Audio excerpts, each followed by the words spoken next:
So I remember at synagogue, and then I had an abortion at the synagogue. How did it happen? Who did you sleep with? I was sleeping with one of the camera guys, you know, and I also slept with Daniel Wiseman. He's a wise man now. His Daniel. name is Daniel. He's a wise man now. He's Daniel. So I was pregnant. So hold on. Hold on. I laugh because I've slept with most of them. And for me, I remember those, and maybe you ask yourself, but where did you sleep with them? Right. If you know synagogue, there are places that nobody knows where the disciples sleep. We've got our own dormitories. And visitors' quarters, most of the time, visitors are not there. So in between things, we know our signals. So we go, we do our thing, and we out. So when I discovered I was pregnant, I remember I confided in one of the sisters. I think it was Sister Yetunde or Lamide, someone there. And I told them, this is my situation. I was taken downstairs to the nurse. There's a nurse there in synagogue, and I had an abortion. How did that happen? How did they perform the abortion? In the house of God. In the house of God. Downstairs. The house of God. Church. Now, how was the process? No. I went there and, because I was now not seeing my period, I was sick and everything. Then they took the test and I was pregnant. And then they called in another doctor to come in. And then I remember they used the old way of termination, the one where there's a steel, where they pull something out. Yeah. And I remember I was scared now. I was thinking, oh my God, please don't tell Daddy. Because we call TB Joshua Daddy. Please don't tell Daddy. Please, I beg, don't tell Daddy. He said, no, don't worry. Everything is fine. You're okay. Immediately after that, I chorister practice. I went straight on stage to rehearse. Soon after abortion? Immediately after abortion. As if nothing ever happened. But when you see people going there, and you see TB Joshua calling them out, so you've got a spirit of lust. Yeah. You've got this. Yeah. Very Sister Sitley.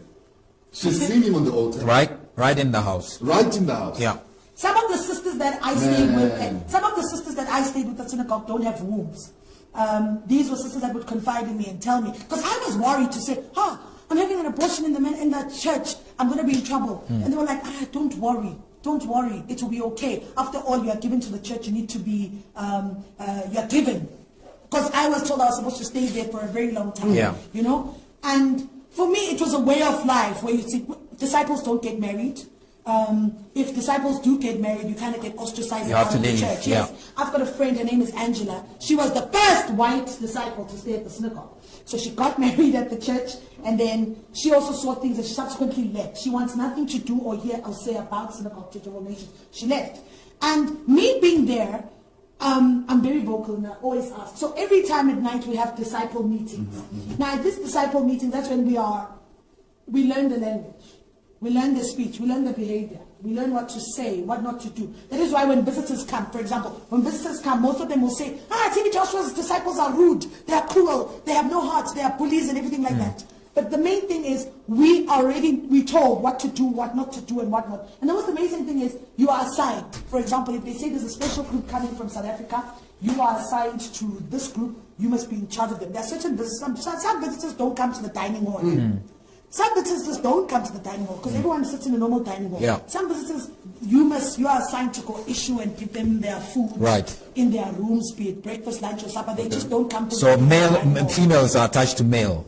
However, you are just attached. It's not like female to female. No, for example, I'm from South Africa, so if South Africans are there, they'll attach me to say, maybe they'll understand me better. And I'm very eloquent, I speak well, so I'll be attached to say, you look after that person and make sure that person is fine. Whatever that person wants you to do. What is whatever? Whatever they want you to. Now, you were there. Yes. You were assigned to this rich man. Yes. And then the wife walked in on you. Oh my God, yes. Yes. I wish I could take my clothes off to show you.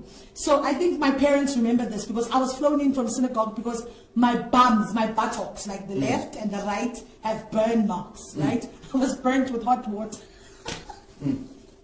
I was burnt with hot boiling water. Because unfortunately for me, this rich businessman, he is a South African. He is in South Africa. A lot of people know him in South Africa. He is in South Africa. He went to TB Joshua. He went to TB Joshua's and I was assigned to look after him. And it so happened I was caught in the act with the businessman. How did it happen? By the wife. You know? Are you guys allowed to do that? They said take care of him. So take care of him. So it was sexuality, whatever. So it's kind of like normal with some of the girls within the church. It's like it's an unspoken, okay, normal thing. Yeah. That is the altar. So for me, I was there and I was busy. I was on top of the man. I was busy. And the next, I could feel, it's like I felt as if cold water burnt me. Like, you know. But now remember in the dining hall, if you've been to synagogue, you know, there's always an urn. that's boiling with hot water, Okay. 24/7. Yeah. So I think that woman went there, took water, and then she came. As That's I his got wife. up, yes, and splashed me, you know. And when I was splashed with that water, so I quickly got dressed, and then I ran down. So I ran and I reported this incident, right? And then I was taken to Daddy's office, TB Joshua's office. And I explained what happened. I remember I had To TB Joshua. Yes, I had to take off my dress to show my bums, because now I started getting, you know, after being burnt, Those Yeah. boils, you get yeah. those boils. Yeah. So I started getting boils on my buttocks. And then this side, I've just fornicated, this side my bums are boiled. I was flown back into South Africa.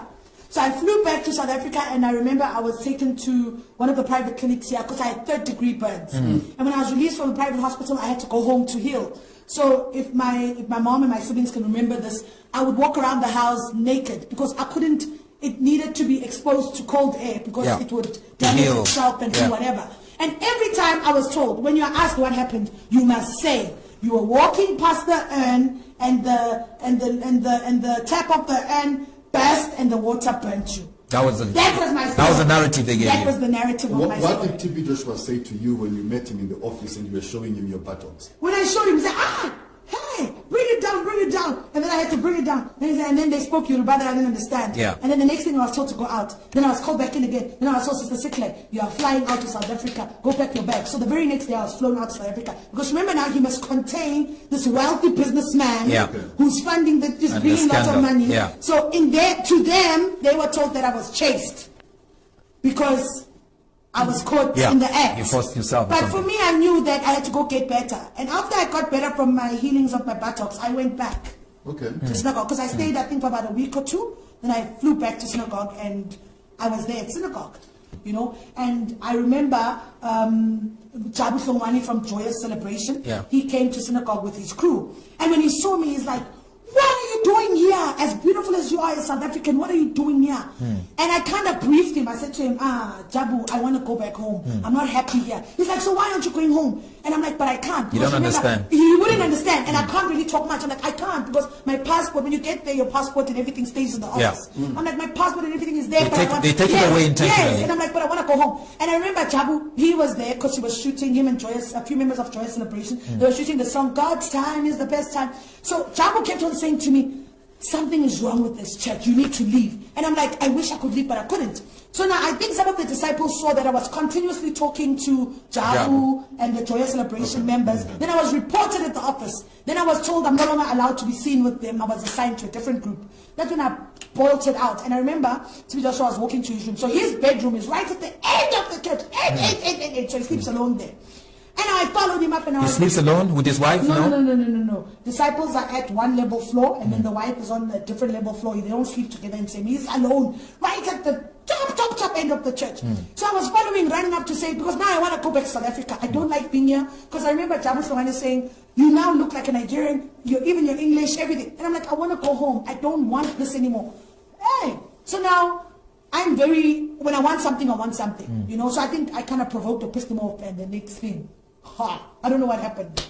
I was boom. TB Joshua hit you. Yeah. And then I kind of felt that. But then I remember when he walks these disciples, so I fell onto somebody. And I went to my room, I was upset. And then obviously the sisters came and said, don't mind, holy anger. You know he's your father. You know a father disciplines a child. You are a child now. So please understand. So I had to stomach it in and I was like, okay.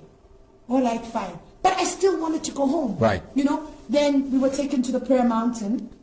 And this for me was always something that I questioned, to say the prayer mountain that visitors go to is not the prayer mountain that TB Joshua goes to. How's that? You know, it's completely different. They might show you old furniture and say, remember it's a script. Yeah. When you come to Prayer Mountain, we'll say, okay, everybody, praise the Lord. That's what we say. Good morning, praise the Lord. On your left-hand side, this is the place where TB Joshua, man of God, prays. And it's old. But that is not the one. Where he prays, God, I have seen with my own eyes. Is that where you used to swim naked? Please, that is where, ask Bisola, she will tell you. There, you don't know whether it's human being or fish that is there. You don't know what is going on there, but it's diabolic. You know, and that is where many people's pictures are there.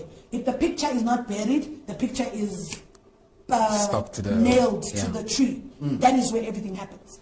But now now for us, it's like, you know, you look at back now and you say, but, like I always pinch myself and I say, but Sihle, like you end up thinking that you're making up stories. Yeah. Because you don't believe that you were in there, you were in it, you were in there. I mean, like when these people were made wise men, I laughed my head off. I was like, even me, I could have been wise woman if I wanted to. Yeah. And you ask yourself, why is it that the disciple girls that are there are not married? Why is it that the disciple girls that are there don't have children? Because many have lost wombs in that process. Many disciples who came there with sicknesses. I've seen disciples die, dead bodies. Where you wake up, there's a dead body and must be thrown in a trash can. Trash can. Yes. Trash I've can. seen dead bodies where disciples... in the church. Oh my God. Disciples have ailments, but we can't be prayed for. We're just working for the church. We're working for God. And you see people... I don't know how many dead bodies or dead people I've seen within the church.